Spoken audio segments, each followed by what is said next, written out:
For many WWE superstars, while the squared circle bonds their blood, sweat, and tears, many wrestlers have used their unique athletic frames in ways actually outside of the ring. Yes, before making their way to the WWE, the one-of-a-kind physiques of the likes of Bianca Belair, Pat McAfee, Mark Henry were put on display as they succeeded in sports outside of WWE. However, while those examples may have had an extended history of success outside of WWE's walls, some superstars find that they are most comfortable in the ring as opposed to out on the field, even if they had to learn that lesson the hard way. So, my name is Grish from Wrestleology, and today, let us take a look at how some of the WWE's biggest pro wrestlers failed in their pursuits to win gold in other sports.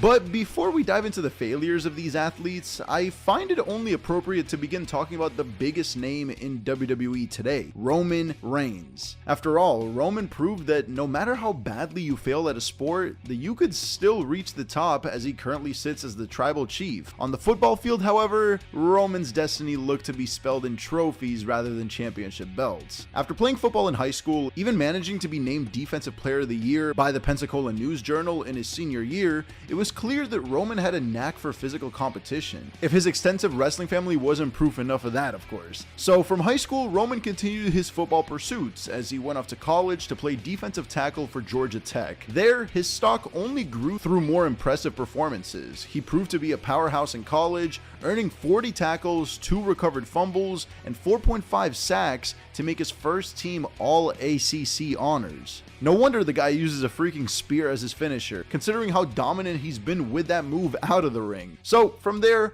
Roman entered the NFL before bouncing around between the Vikings, the Jaguars, and the Edmonton CFL team. So at first glance, it seemed like things were looking well for Reigns. He could have probably gone on to have a successful career in football according to his track record. Sadly though, unlike the rest of the athletes we'll come to mention, Roman was forced to leave the NFL due to his own health complication. It's no secret these days that Roman has been battling with leukemia on and off throughout his life, and unfortunately it was this illness that pushed Roman away from the NFL. According to him, his medical condition played a big role in the Vikings choosing not to draft him, as he did not pass their physical exam. So with Roman's dreams in the NFL looking more and more unlikely, he decided to hang up the boots, trading them for a pair of tights, with the rest, as they say, being history. But while Roman left football to pursue a career in professional wrestling, Batista chose to take an opposite route in his plans.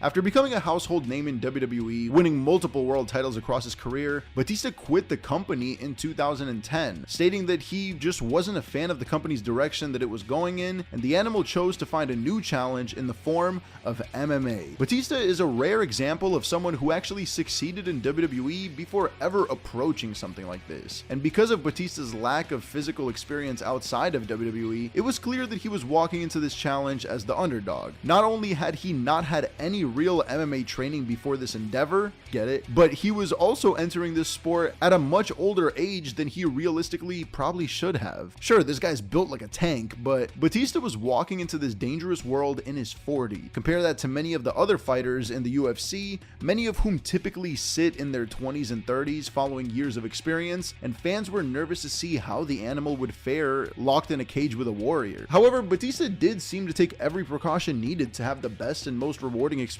possible. Firstly, his only MMA bout was in CES MMA. Obviously, Batista had the foresight to see that a grand stage like the UFC would be a bit too much for him and his skill set, despite having the star power to pull off a jump into the biggest cage fighting promotion in the world. His scheduled opponent was former UFC champion Rashad Evans. However, that was changed to Vince Lucero following Rashad's probation violation that landed him back in jail before the bout. Either way, Batista walked into the cage on October 1st, 2012, ready to test himself. And in an impressive showing, Batista was actually able to secure victory over his opponent by technical knockout in the first round, nailing several blows to the head before the ref called the fight. So given Batista's success in the cage, you'd think that he'd make his way back following the win, right? Well, when looking at what Batista is doing these days, it's hard to imagine anyone saying that he made the wrong choice in leaving the sport. From this fight, he obviously went on to explode in Hollywood as Drax the Destroyer, while still occasionally making his way back to WWE for a few one-off appearances. However, with Batista now halfway through his 50s, and with his Hollywood stardom setting him up for the rest of his life, Batista's days in the MMA world are completely finished. He walked in, fought on a stage that shows humility, and actually won in a first-round knockout. Not exactly a failure, but, you know, despite it being a short one, this was a very classy and respectable MMA career to say the least. You know, it seems like Batista might actually be one of the most underrated performers to ever come out of WWE, despite not having a big athletic background, and despite not being known as a particularly charismatic superstar during his rise in WWE. Batista has been able to succeed at seemingly pretty much everything he pursues. But while Batista started turning heads in WWE during his run on top of SmackDown, future superstars like Baron Corbin watched on thinking that his future would belong, once again like Roman Reigns, on the football field. Yes, we mentioned Roman earlier and his career in football, but Corbin's path through the sport reached a similar plateau for completely different reasons. After attending the NCAA Division II college, Northwest Missouri State University, Corbin's college career impressed those in the NFL. In 2009, he was signed to the Indianapolis Colts, meeting a young Pat McAfee during his stint. And really, Corbin being around a guy like McAfee is what truly stopped him from growing in the sport, as McAfee was far from the only player at the time that Corbin admits to be worse than. Hearing him speak in interviews, it's clear that he saw the talent level around him and he had to really push himself to try and succeed. But whether it was for the Colts or the Cardinals the following year, Corbin would fall short of reaching any big games continuously used during the preseason. He was soon released, and with his athletic background in both football and as a boxer, Corbin knew that he had to stick with something athletic if he wanted to succeed in life. And after being a fan of WWE since childhood, he decided to use his experience as a way to enter the square circle. Now, if it sounds like I'm just attacking Corbin here, by the way, I apologize. These are words actually more or less from his own mouth, as he recently talked about the difference in talent levels on the Chris Van Vliet podcast over the years. But if Baron thought that way about the players around him, imagine how CM Punk probably felt when looking at other UFC fighters around him in 2014. Walking into the MMA world, Punk already had a huge mountain to climb if he was to reach any levels of success. Not only was Punk 38 years old by the time he walked through the cage door, but unlike Batista from earlier, Punk's skills as a performer came primarily from his mic work rather than his in-ring skills. Don't get me wrong, Punk is one of the best promos and match storytellers in the history of WWE. I mean, he's my favorite of all time. But he's never been known for putting on the most athletically gifted performances of all time. He can also be quite injury prone and awkward at times, so to go from WWE to UFC, it was a pretty big challenge for him. However, that's not even the worst part of this, because unlike Batista, who humbly chose to fight in a small MMA promotion, Punk decided to leverage his star power into getting him signed to the UFC in 2014. After years of anticipation, however, Punk's career in UFC would begin at UFC 203 in a fight against Mickey Gall. Gall, a fairly unknown fighter by this point, seemed to be chosen as a fighter who Punk realistically could have a chance against. However, as soon as the fight started,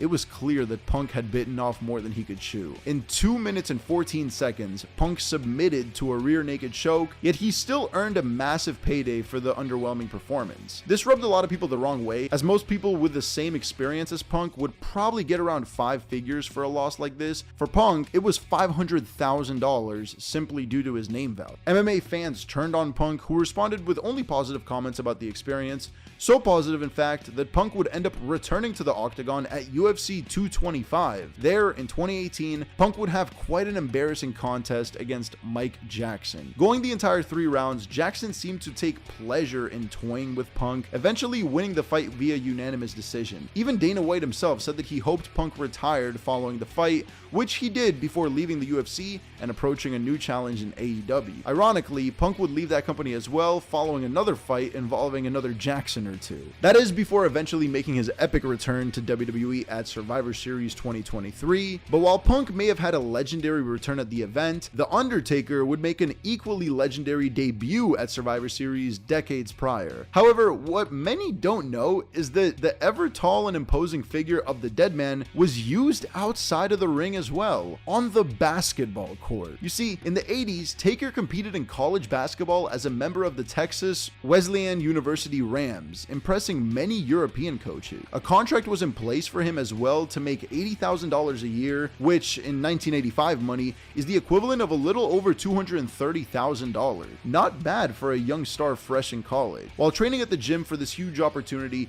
Taker met someone who constantly told him to join pro wrestling. After all, you see a 6'8", 200-pound behemoth standing there, how could you not envision him breaking bodies in the ring? And while it may have seemed crazy to those around him at the time, Taker started to see that perhaps pro wrestling would be a better strategy for him than basketball. For him, it was about longevity, with many basketball careers not lasting more than 5 years or so, with wrestling being a more viable option for long-term success. And when looking back at it, he was exactly right with the mindset, as The Undertaker has not only gone down as one of the most legendary pro wrestlers in history, but also had a long 30-year career in the industry. Sure, we may have missed Mean Mark Calloway on the basketball court, but people all over the world, even if they don't watch WWE, know who The Undertaker is. For these superstars, it's clear that WWE is their home. While there are plenty of wrestlers with successful sporting backgrounds like Goldberg, Ken Shamrock, and Titus O'Neil, these examples show that sports entertainment success doesn't always quite translate to success in other sports. Sure, WWE superstars are athletic juggernauts,